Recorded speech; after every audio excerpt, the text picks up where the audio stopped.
കല്യാണം നടക്കട്ടെ. മാഷ് ഇഷ്ടമല്ലെങ്കിൽ വേണ്ട, പക്ഷെ തടസ്സം നിൽക്കരുത്.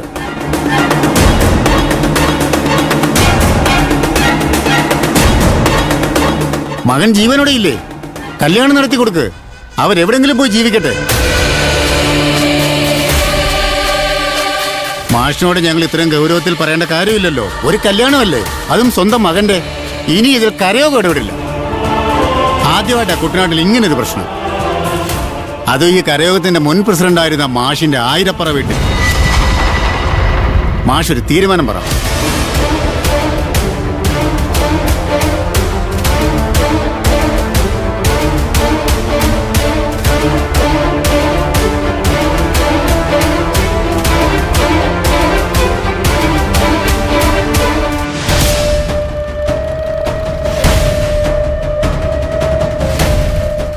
എന്റെ മകന്റെ പേരിലല്ല, കരയോഗത്തെ മാനിച്ച് കല്യാണം നടത്തി കൊടുക്കാന്ന് ഞാൻ പറയില്ല. പക്ഷെ ഞാൻ തടസ്സം നിൽക്കില്ല.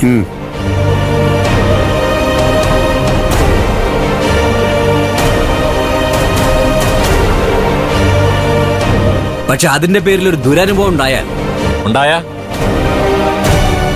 അപ്പൊ കാണാം.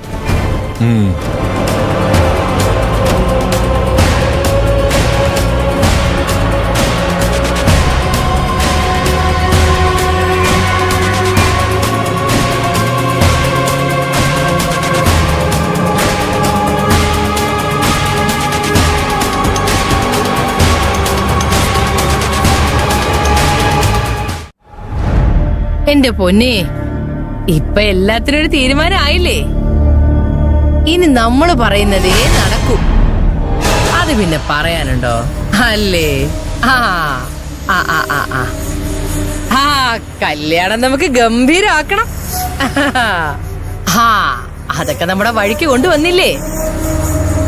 കല്യാണം മുടക്കാൻ നോക്കുന്നവരുടെ വായടപ്പിക്കാന്നേ ഇപ്പൊ തെളിയിച്ചില്ലേ? പൊന്നിനിപ്പോ സന്തോഷായില്ലേ?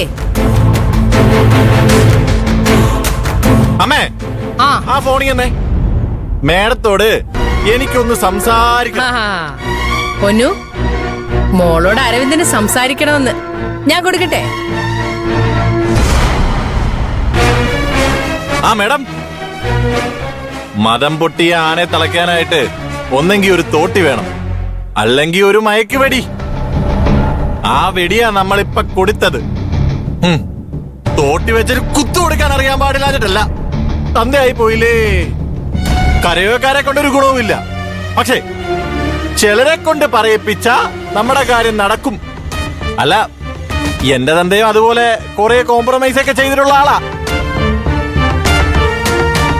കക്കുതി, ഇവൻ മനഃപൂർവ്വം പ്രശ്നം ഉണ്ടാക്കാനുള്ള പ്ലാനാ. ചിലപ്പോ എന്റെ കൺട്രോൾ പോയിന്ന് വരും. എനിക്കും ദേഷ്യം തോന്നുന്നുണ്ട്, പക്ഷെ ക്ഷമിച്ചു നിൽക്കണം. നമ്മളായിട്ട് എന്തെങ്കിലും പറഞ്ഞാൽ അത് ബാധിക്കുന്ന ബാലമ്മയായിരിക്കും. മേഡം, നമ്മൾ എല്ലാ കാര്യങ്ങളും ഇതുവരെ എത്തിച്ചില്ലേ. ഇനി ആരും ഒന്നിനും വാശി പിടിക്കില്ല. അരവിന്ദേ, ആ ഫോണിങ്ങിതാ. ഈ ഫോണോ? എനിക്ക് ശ്രേയോടൊന്ന് സംസാരിക്കണം.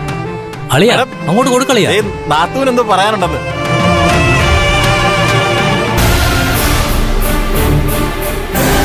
ശ്രേയ, നിങ്ങളുടെ കല്യാണം നടക്കരുതെന്ന് ആഗ്രഹിച്ചിരുന്ന സമയമുണ്ടായിരുന്നു എനിക്ക്. ഇപ്പോ അരവിന്ദിനേക്കാളും ശ്രേയയെക്കാട്ടിലും ഈ കല്യാണം നടക്കണമെന്ന് ആഗ്രഹിക്കുന്നത് ഞാനാ.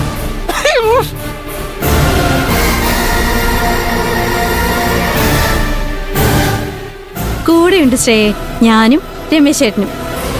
ചെകുത്താനും കടലിലും നടുക്കായല്ലോ ഞാൻ. അമ്മാവന്റെ വെല്ലുവിളിന്റെ അടി ഉറപ്പായി. ഞാൻ അരവിന്ദിന് കൊടുക്കാവേ. മേഡം, എന്റെ തന്തേന്ന് പറയുന്ന ആളെ ഇപ്പോ എന്റെ കാൽ കീഴിലാ. കരയോഗത്തിനൊരു മര്യാദ കൊടുത്തുകൊണ്ടാ ഞാൻ അവിടെ വെച്ച് എല്ലാം സംഭവിച്ചത്. എന്ന് വെച്ച് കല്യാണം നടക്കുന്നതെന്ന് നീ വിചാരിക്കണ്ട. ഹലോ മാഷേ, നടക്കില്ല നടക്കില്ല എന്നൊക്കെ പറഞ്ഞ് നടക്കാം. സ്വന്തം വായ സ്വന്തം നാക്ക്.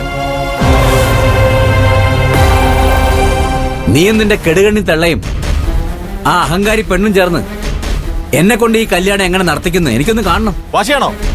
അതെ, വാശിയാടാ. ബാലമ്മ വാശി പിടിപ്പിക്കാനായിട്ട് പറയുന്ന അതൊന്നും കാര്യാക്കണ്ട. അവരുടെ കെണിയില് നമ്മള് വീഴണ്ട. ബാലമ്മ വന്നേ, നീ എന്തിനാ മോളെ ഇവരോടൊക്കെ മാമൻ സംസാരിക്കാൻ അകത്തേക്ക് നിൽക്കുന്നെ? പോയെ.